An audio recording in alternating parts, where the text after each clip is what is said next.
আসসালামু আলাইকুম এভরিওয়ান। আজকে শুক্রবার, দিনটা অনেক স্পেশাল। আর আজকে একটু বেশি স্পেশাল।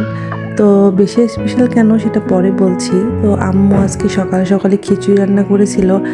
আর আম্মুর হাতের এই খিচুড়িটা অনেক মজা হয়, খুব সিম্পলভাবে রান্না করে কিন্তু অনেক টেস্ট হয়।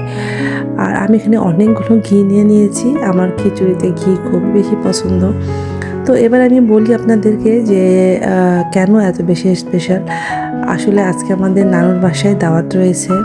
আমার নানা নানু নেই, বেশ অনেক দিন আগেই ওনারা চলে গেছে আমাদের ছেড়ে।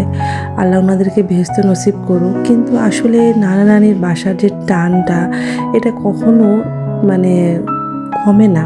আমাদেরও বাচ্চা হয়ে গেছে, আমরাও বড় হয়ে গেছি, নানুর বাসাতে আর ওইভাবে যাওয়াও হয় না, এখন মামা মামি থাকে, কিন্তু তারপরেও একটা টান। তো আমাদেরকে ঈদ থেকে দাওয়াত দিচ্ছিল, আমাদের যাওয়া হচ্ছিল না। তো আমাদের ঈদের দাওয়াত এখন আমরা যাচ্ছি।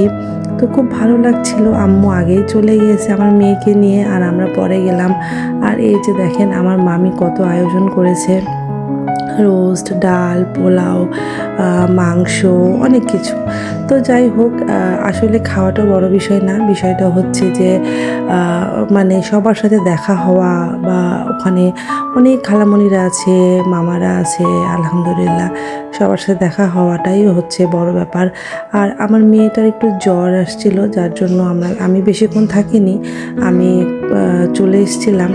আর এই যে আমরা এখন খাওয়া দাওয়া অলমোস্ট আমাদের শেষ। আর এই যে আমার মামির একটা গরু রয়েছে, গরুটা বেশ বড় হয়ে গেছে। তো সবাই ভালো থাকবেন, সুস্থ থাকবেন, আল্লাহ হাফেজ।